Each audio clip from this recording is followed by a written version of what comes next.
So simple, हमें क्या करना है, जिसको हम कहते हैं पैट, यानी कि नेटवर्क एड्रेस ट्रांसलेशन। ठीक है, क्या कहते हैं? नेटवर्क एड्रेस ट्रांसलेशन, जिसको हम नेट पैट के नाम से भी जानते हैं।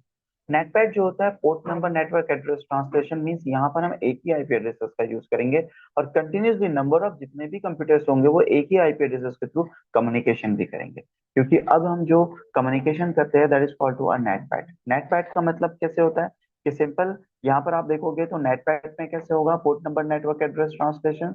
इसमें क्या होगा कि पर्टिकुलर जितने भी कंप्यूटर्स होंगे वो एक सिंगल आईपी का ही यूज करेंगे, क्योंकि यहाँ पे पोर्ट नंबर के अनुसार हमारा जो सर्विसेज होता है उसके अनुसार हमारा कम्युनिकेशन जो होगा वो एस्टैब्लिश होगा। तो किस तरीके से हमारा कम्युनिकेशन एस्टैब्लिश होगा वो भी हम थोड़ा सा देख लेंगे। और इसका मैंने सिंपल यहाँ पर कमांड्स भी मैं आपको ले लेता हूँ ताकि आपको समझने में दिक्कत ना हो। और देखिए यहाँ पर मैंने कमांड्स निकाल दिए हैं ताकि आप नोट डाउन भी कर सको।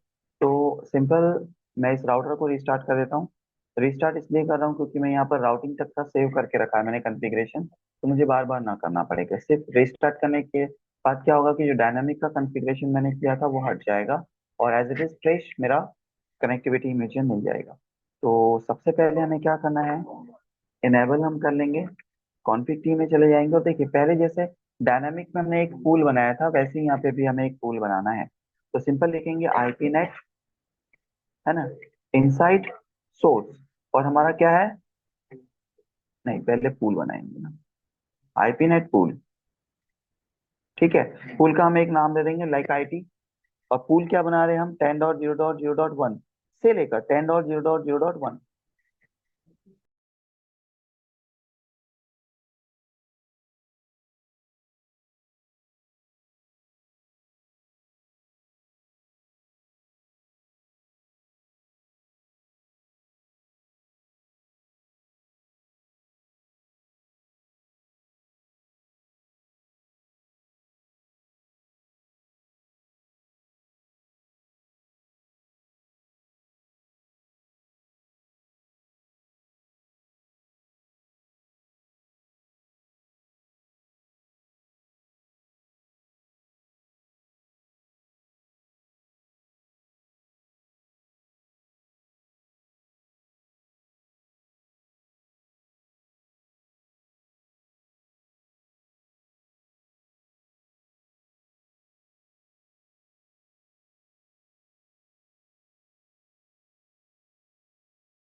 ओके, तो सिंपल हमें क्या करना है, यहाँ पर हमें नेट मास्क दे दिया। नेट मास्क देने के बाद हमें क्या करना है, यहाँ पर नेट मास्क क्या आ जाएगा, नेट मास्क आएगा 255.0.0.0। इसके बाद हमें नेक्स्ट कमांड हमें क्या देनी है, नेक्स्ट कमांड हमें देनी है एक्सेस लिस्ट बनाना है। तो एक्सेस लिस्ट बनाएंगे हम, एक्सेस लिस्ट वन, और क्या करना है, परमिट, किसको परमिट करना है, 192.168.1.0। तो हमारा नेटवर्क है इसलिए क्या आएगा, WC। अब दोनों को हमें कनेक्ट करना है ना, हमें क्या करना है, दोनों को हमें कनेक्ट करना है। तो यहाँ पर हमें क्या करना है, IP net inside source. Source क्या है हमारा, लिस्ट वन, है ना, और पूल कौन सा है, आईटी। अब जब हम ये सब चीजें लिखते हैं ना, तो जब नेट पैड को हमें कन्वर्ट करना तो यहाँ पर लिखना पड़ता है ओवरलोड। कभी कभी क्वेश्चन आता है कि अगर हमें डायनामिक नेट को नेटपैड में कन्वर्ट करना है तो क्या करना पड़ेगा, एक ओवरलेड, ओवरलोड एक वर्ड है जिसकी वजह से डायनामिक नेट नेटपैड में कन्वर्ट होता है। तो यहाँ पर देखो सब चीजें वही है, सिर्फ पूल हमने एक आईपी का बनाया हुआ है, सारे कमांड सेम है, और यहाँ पे एक एक्स्ट्रा वर्ड आ रहा है overload. And again IP f0/0 int inside ip net inside and int s0/0 and ip net outside। या तो नॉर्मल सी कमांड्स है जिसके थ्रू हम कॉन्फ़िगरेशन किया हुआ है। अब देखो हम कम्युनिकेशन करते हैं। सो पहला कम्युनिकेशन चेक करते हैं हम, तो क्या रहा है, सेकंड से चेक कर लेते हैं कम्युनिकेशन।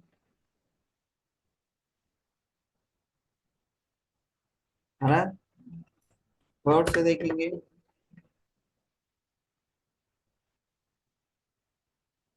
कम्युनिकेशन आ रहा है।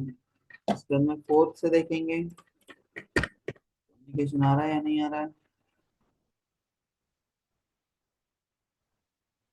आ रहा है। फोर्थ से देखेंगे, कम्युनिकेशन यहाँ से भी आएगा, आ रहा है, और इससे भी आएगा, सभी से एट ए टाइम पे कम्युनिकेशन। क्योंकि हमने एक ही पुल लिया, एक ही आईपी एड्रेस लिया हुआ है। क्योंकि हमें जो ओवरलोड कमांड देते हैं ना, उसमें हमारा जो पैकेट है वो पैकेट स्पीड यानी पोर्ट नंबर के अनुसार वो होना शुरू हो जाता है। तो सिंपल, तो आईपी नेट ट्रांसलेशन। तो देखिए यहाँ पर अगर आप देखोगे तो जितने भी कंप्यूटर हमने लिए सब एक ही आईपी एड्रेस को यूज कर रहे हैं। देखो, 2 है, ये 1 है, 5 है, 4 है, 6 है, सबने क्या यूज किया? 10.1। एक ही आईपी एड्रेस से पूरा कम्युनिकेट हो रहा है। सो आज की जनरेशन में जब हम कनेक्टिविटी लेते हैं ना, ब्रॉडबैंड कनेक्टिविटी, तो हमको एक ही आईपी एड्रेस मिलता है। चाहे आप नेट कॉन्फ़िगर करो, चाहे स्टैटिक रहो। तो आज की जनरेशन में हम जो नेट यूज करते हैं वहां पर सिर्फ और सिर्फ हम टी नेट को ही यूज करते हैं। डी नेट और एस नेट ये बंद हो चुका है। क्लियर? तो नॉर्मली देखिए यहाँ पर कमांड्स मैंने निकाल दिए, इन्हीं कमांड को यूज करके इस तरीके के सिनेरियो पे आप क्या कर सकते हो कि पर्टिकुलर अपना नेट कॉन्फ़िगरेशन कर सकते हो। तो सेम मैं ये रेज्यूमे नहीं कर रहा है। ओके, सो सिंपल कमांड जो है ये मैंने निकाल दिया है। ये कमांड को यूज करना है, और राउटर में क्या कॉन्फ़िगरेशन किया हुआ है ये भी हम देख लेते हैं। जैसे कि पहला हमने कॉन्फ़िगरेशन किया हुआ है, हमें क्या दिया है, पहले तो हमें एक पूल बनाना है। पूल में हमने आईपी एड्रेस जो है 10.1 10.1 ही दिया हुआ है। दूसरा यहाँ पर जाओगे, हमें क्या करना है, एक एक्सेस लिस्ट बनाना है, और फिर उस एक्सेस लिस्ट और पूल के थ्रू में क्या करना है, उसको बाइंड कर देना। और यहाँ पर एक एक्स्ट्रा वर्ड लगाना, दैट इज ओवरलोड। क्योंकि ओवरलोड ये एक ऐसा वर्ड है जिसकी वजह से हमारा डायनामिक नेट पी नेट में कन्वर्ट हो जाएगा। और फिर अगेन जो पोर्ट हमारे है वो इनसाइड एंड आउटसाइड हमें बताना है। जब पिंग करोगे तो पिंग करने के बाद हमारे पास में चेक करने के लिए देखिए हमने हमने यहाँ पे एक कमांड यूज की है, सो आईपी नेट ट्रांसलेशन। और यहाँ पर एक ही आईपी एड्रेसेस यूज हुआ है मल्टीपल कंप्यूटर्स। तो इस तरीके से पीनेट कॉन्फ़िगरेशन अगर आपको करना है तो आप कॉन्फ़िगरेशन कर सकते हो, राइट? तो सिंपल